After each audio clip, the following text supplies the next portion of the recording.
We will closely examine a name we have often heard and will continue to hear frequently, the HTS leader Abu Mohammed al-Jolani, or by his real name, Ahmed Al-Shara.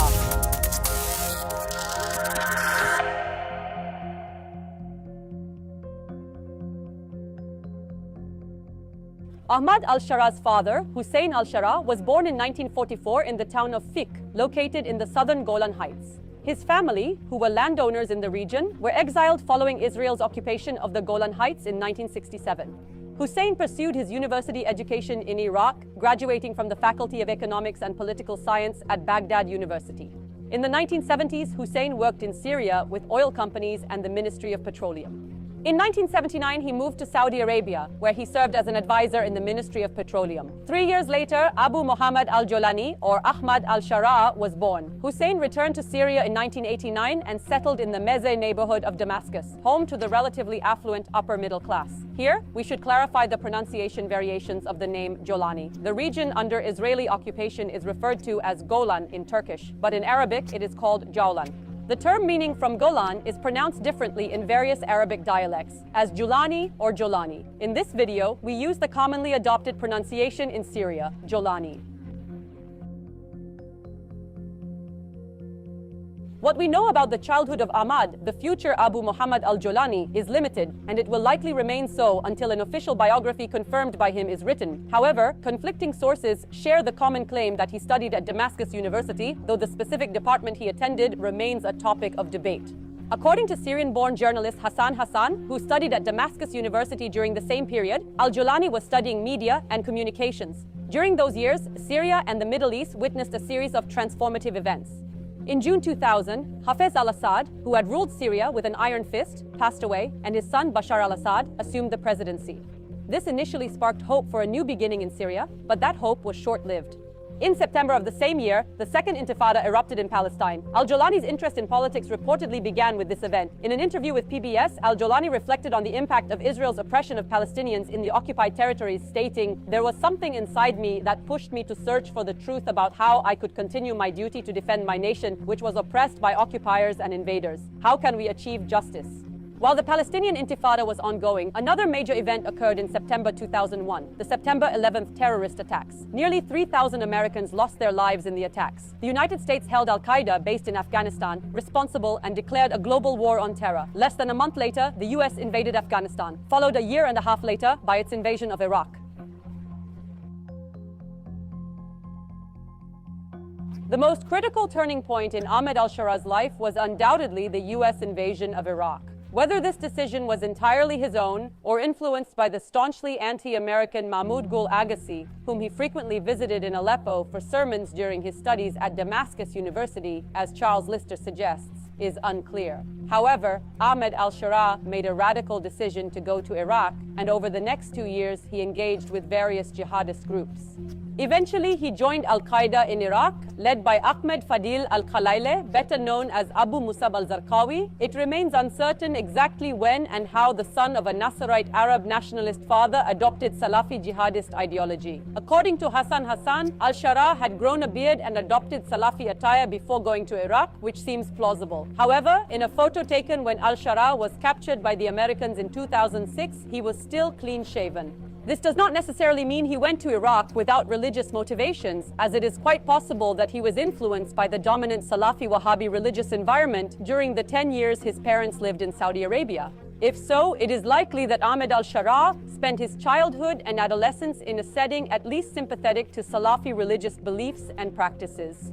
In this case, his university years were not a radical break, but rather a period of political awakening shaped by the profound and disruptive events that Syria and the Middle East experienced between June 2000 and March 2003.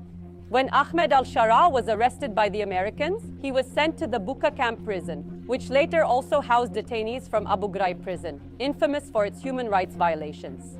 It was in this prison that he adopted the guerrilla name Abu Mohammed al-Jolani, a reference to his family's origins in the Golan Heights. In Buqa camp, al-Jolani fully embraced Salafi jihadist ideology and completed his ideological transformation. While al-Jolani was in prison, Al-Qaeda in Iraq was transformed and renamed Stat al-Islamiyya fi al-Iraq, now known as the Islamic State in Iraq. Al-Jolani spent 2 years in prison according to one account, 5 years according to another. But it was in the summer of 2011 that he took the step that would put him on the stage of history. He returned to his country to establish the Syrian branch of the organization and to carry out jihad in that country as well. By this time, the Assad regime in Syria had been shaken by the street protests that started in March and had begun to resort to violence. Al-Jolani devoted his first months in Syria to building the infrastructure of his organization, and in October of 2011, he founded Jabhat al-Nusra, short for the Victory Front, and in the weeks that followed, he began attacks on the regime's security forces. However, the organization announced its founding 3 months later, in January Sakta 12, in a video statement released by al-Jolani himself. In the statement, al-Jolani declared jihad against the Assad regime, criticized those who supported the moderate opposition, and accused Israel and Iran of waging a struggle against Sunni Islam. Al-Nusra concealed its relationship with Al-Qaeda and the Islamic State in Iraq. However, the US exposed the connection between the two organizations in December 2012 and designated al-Nusra as a terrorist organization. 5 months later, al-Nusra was forced to acknowledge its ties to Al-Qaeda. This was because in April 2013, Abu Bakr al-Baghdadi declared that al-Nusra was the Syrian branch of his organization and that al-Jolani was one of its soldiers. More significantly, al-Baghdadi announced the merger of the Islamic State in Iraq and al-Nusra under the name al-Dawla al-Islamiyya fi al-Iraq wa al-Sham, known as Daesh. However, al-Jolani rejected this unilateral decision to merge and instead pledged allegiance to Al-Qaeda and its leader, Ayman al-Zawahiri. As of this time, al-Nusra was the most influential jihadist organization in Syria, not just as an armed group, but also through the public services it provided in the areas under its control. The following months witnessed the unstoppable rise of Daesh in Syria. From April 2013 onward, Daesh concentrated its operations in Syria, and by September 2014, it controlled nearly all of the country's northeast. It had also pushed al-Nusra and other opposition groups into tighter positions in the northeast and southeast. The possibility of Daesh expanding its territory further and completely annihilating al-Nusra and other jihadist groups was not impossible. However, the US military intervention, which began in June 2014 to counter Daesh's territorial expansion in Iraq, where it had declared a caliphate, marked the beginning of Daesh's downfall. By September, the US had extended its intervention to the Syrian civil war, providing a lifeline to jihadist groups, including al-Nusra, that had been cornered in Syria's northeast. Facing significant losses in both territory and manpower against Daesh, al-Nusra began efforts to redefine itself during the same period. These efforts culminated in an interview given by al-Jolani in May 2015 to Al Jazeera. In the interview, al-Jolani stated that al-Nusra would not use Syria as a platform to launch attacks against Europe, thereby distancing itself from the notion of global jihad. In the same interview, he declared that al-Nusra would only fight those who fought against it, with the clear implication that this message was directed at minority groups. A month later, in a second interview also broadcast on Al Jazeera, al-Jolani emphasized that reconciliation with Daesh was impossible and claimed that the relationship between al-Nusra and Al-Qaeda had been exaggerated. Alongside this slow and limited ideological moderation, al-Nusra also strengthened its relations with other jihadist opposition groups. In March 2015, al-Nusra joined forces with Ahrar al-Sham and 4 other jihadist groups to form the Army of Conquest, Jaish al-Fatah. This coalition quickly bore fruit, and by September 2015, it had taken full control of Idlib province. In the following months, capturing Aleppo was also a strong possibility. However, this ambition was thwarted by Russia's intervention in the Syrian civil war at the request of the Assad regime, which included heavy airstrikes. The unity among the jihadist groups did not last long. In the months that followed, al-Nusra's internal transformation continued. In July 2016, the group formally announced that it had severed all ties with Al-Qaeda and renamed itself Jabhat Fatah al-Sham, the Front for the Conquest of Sham. 6 months later, in January 2017, it merged permanently with Jaish al-Ahrar, a faction that had split from Ahrar al-Sham and 2 other jihadist groups. It then rebranded itself as Hayat Tahrir al-Sham, the Organization for the Liberation of Sham, abbreviated as HTS.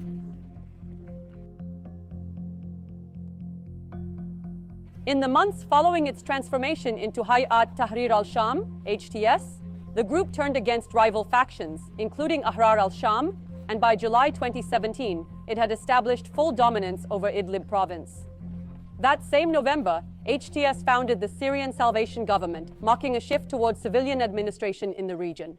Over the next 7 years, the Syrian Salvation Government managed Idlib's governance, and the consensus is that it demonstrated effective administration, driving rapid development and infrastructure improvements. Even within a small territory, this state-building and municipal governance experience has seemingly prepared HTS for taking on greater responsibilities.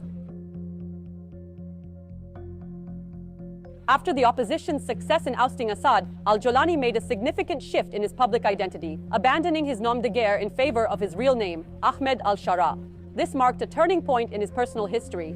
Once a leader who concealed his face, al-Jolani began appearing openly in interviews with foreign media in the years following 2016. His first major interview was with CNN International after the capture of Aleppo and Hama.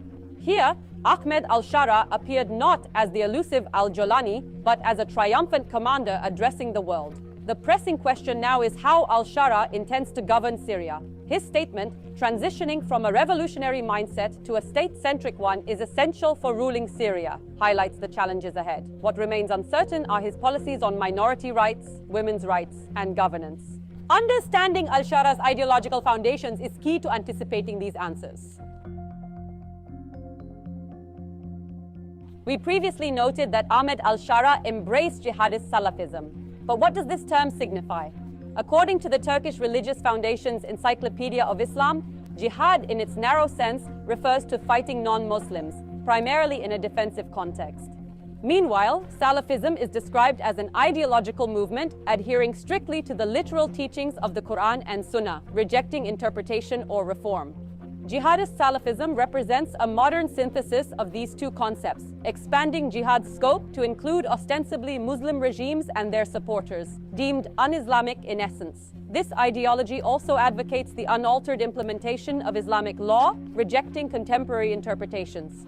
The most striking applications of this approach have been demonstrated by Daesh in Syria and Iraq. As a group emerging from the same tradition, HTS, under al-Jolani's leadership, raises concerns about how deeply and extensively it will embed jihadist Salafi principles into Syria's future. Al-Jolani has exhibited pragmatism throughout his career. This pragmatism initially led him to pledge allegiance to al-Qaeda, yet it also prompted him to sever ties with al-Qaeda when maintaining the relationship risked internal fragmentation. Whether al-Shara can continue this pragmatic approach largely depends on HTS's evolving relationship with Turkey. In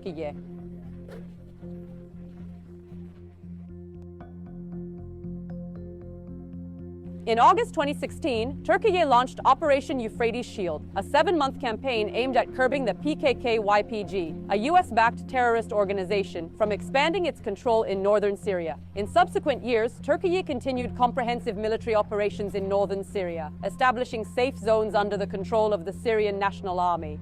As a result, Idlib province became surrounded to the west by Turkey's Hatay province and to the north by areas controlled by Turkey-backed forces. Additionally, in January 2017, Turkey, alongside Russia and Iran, initiated the Astana peace talks aimed at restoring peace in Syria. This process provided HTS with an opportunity to turn inward and experience a period of relative calm.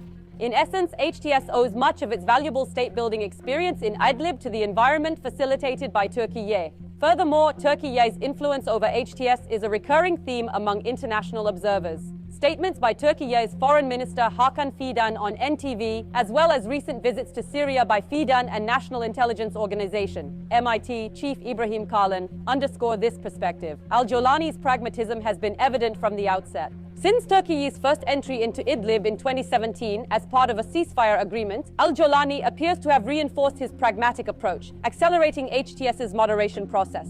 Moving forward, the trajectory of HTS will largely depend on how its relationship with Turkey evolves. In this episode of GZT's